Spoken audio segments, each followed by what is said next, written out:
அனைவருக்கும் இனிய வணக்கம். உங்கள் விசாகம் சக்தி யூடியூபர் வி சத்தியமூர்த்தி.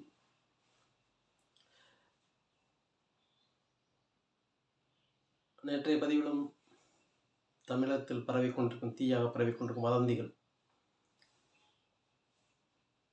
அது என்னென்று உங்களுக்கு தெரியும். அதனை நான் நேற்றைய பதிவில் போட்டிருந்தேன்.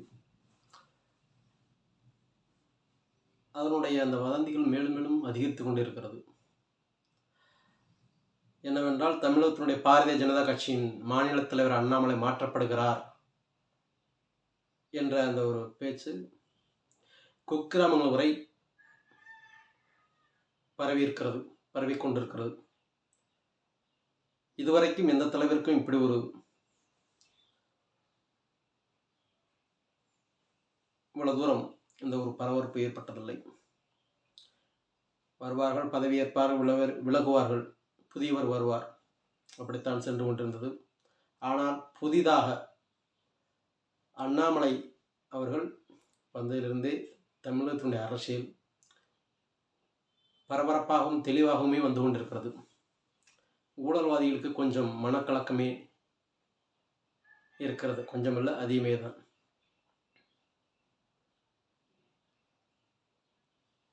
வதந்திகள் வந்து கொண்டிருக்கிறது, அண்ணாமலை மாற்றிடுவார்கள் அப்படின்ட்டு. நான் அந்த வதந்திகளையும் ஏற்கவில்லை, அண்ணாமலை மாற்றத்தையும் நான் ஏற்கவில்லை. என எண்ணுபவர்களில் லட்சக்கணக்கானவர்களில் நானும் ஒருவன். ஏன் மாற்றக்கூடாது என்று கேட்டால், அரசியலில் எப்படி இருக்க வேண்டுமோ, தியாகம், உண்மை, நேர்மை, உழைப்பு,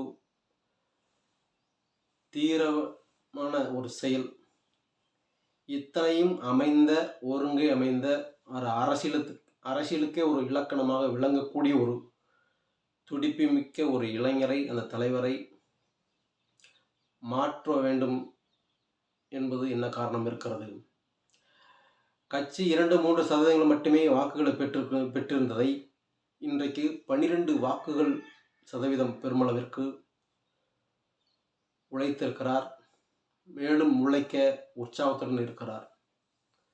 அப்படி இருக்கும் பொழுது அவரை மாற்றுவதற்கு என்ன காரணம் இருக்கிறது? கொடையழி செங்கோல் குடியோம்பல் நான்கும் உடையனாம் வேந்தற்கு ஒளி என்ற வள்ளுவனின் பாடலுக்கு இணங்க, அந்த குரலுக்கு இணங்க, கொடையளித்தும் பரிவு பார்த்து இரக்கங்காட்டி அவர்களுக்கும் உதவி செய்தும், ஏழை பணக்காரன் என்று பாராமல் அனைவருக்கும் நீதி நிலைநாட்டியும், அனைத்து மக்களையும் பாதுகாத்து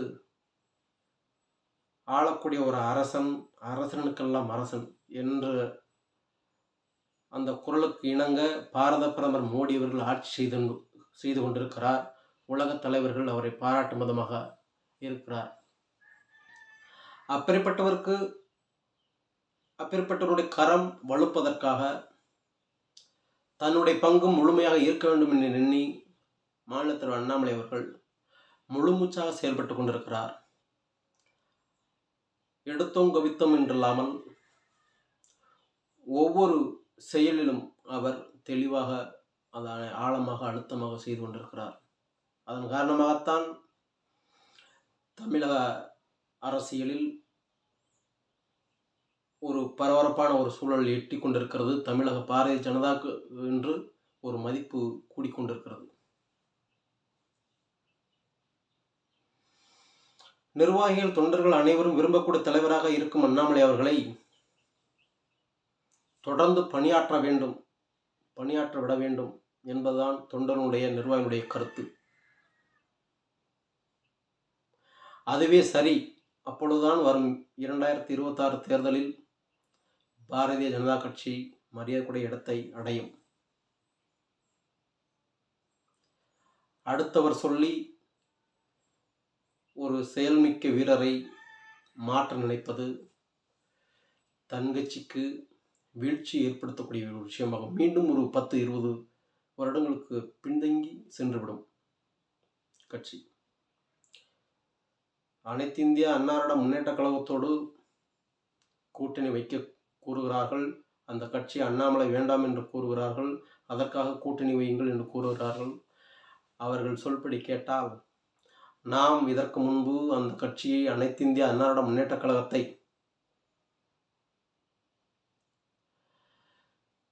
ஊழல் கட்சி என்று நம்மளுக்கு வந்தபடியெல்லாம் பேசியிருக்கிறோம்.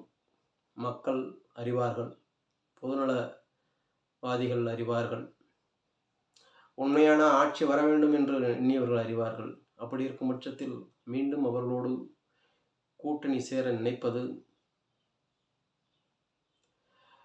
ஒரு நடுத்தரமான, ஒரு நேர்மையான பொதுநலவாதிகள் மத்தியில் ஒரு அதிருப்தி ஏற்படும்.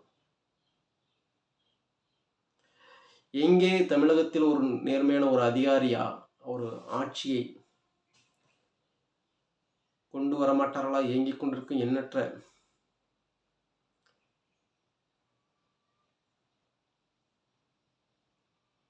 லட்சக்கணக்கான மக்கள்கள் இயங்கிக் கொண்டிருக்கும் நிலையில்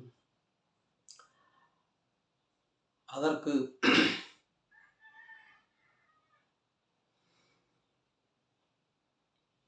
வழிவிடும் வகையில் செயல்பட்டுக் கொண்டிருக்கும் பொழுது அர்த்தமில்லாமல் சொன்ன சொல்லுக்கும் அந்த செயலுக்கும் கட்சியினுடைய கொள்கைக்கும் எதிர்மாறாக செயல்படுவது ஒரு சந்தர்ப்பமான ஒரு அரசியலாக இருக்கும். ஏனைய கட்சிகள் போல் பாரதிய ஜனதாவும் என்று எண்ணக்கூடிய ஒரு கேள்வியிலும் எண்ணக்கூடும். ஆகையால் திறம்பட செயல்பட்டு கொண்டிருக்கும் அண்ணாமலை அவர்களே மீண்டும் தலைவராக பணியாற்ற வேண்டும். அதுவே பாரதிய ஜனதா கட்சி தொண்டர்கள், நிர்வாகிகள் மட்டுமல்ல, தமிழக மக்கள் விரும்பக்கூடிய எண்ணமும் கூட, அவர்கள் விரும்பக்கூடிய எண்ணமும் கூட. ஆகையால் அண்ணாமலை அவர்களை மீண்டும் பாரதிய ஜனதா கட்சிக்கு தலைவராக வர வேண்டும். அப்பொழுதுதான் தமிழகத்தில் ஒரு நேர்மையான ஆட்சி அமரும். சுயநல ஆட்சி, குடும்ப ஆட்சி, ஊழல் ஆட்சி அகற்றப்படும். மக்களுக்கு அனைவருக்கும் ஒரு நேர்மையான ஆட்சி வரும். ஒரு அமைதியான ஒரு சூழல் இருக்கும். அனைவருக்கும் ஒரு முன்னேற்றமான ஒரு வழி பிறக்கும். இதனை மீண்டும் சொல்கிறேன். ஆகையால் அண்ணாமலை அவர்களை மீண்டும் தமிழக பாரதிய ஜனதா கட்சியினுடைய தலைவராக தொடர வேண்டும் என்பதே என்னுடைய கருத்து. நன்றி, வணக்கம். அடுத்த ஒரு சந்திப்பில்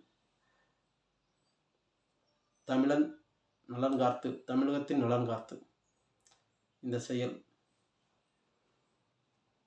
இருக்க வேண்டும். நல்ல ஆட்சி வர ஆசீர்வதிப்பீர்களாக.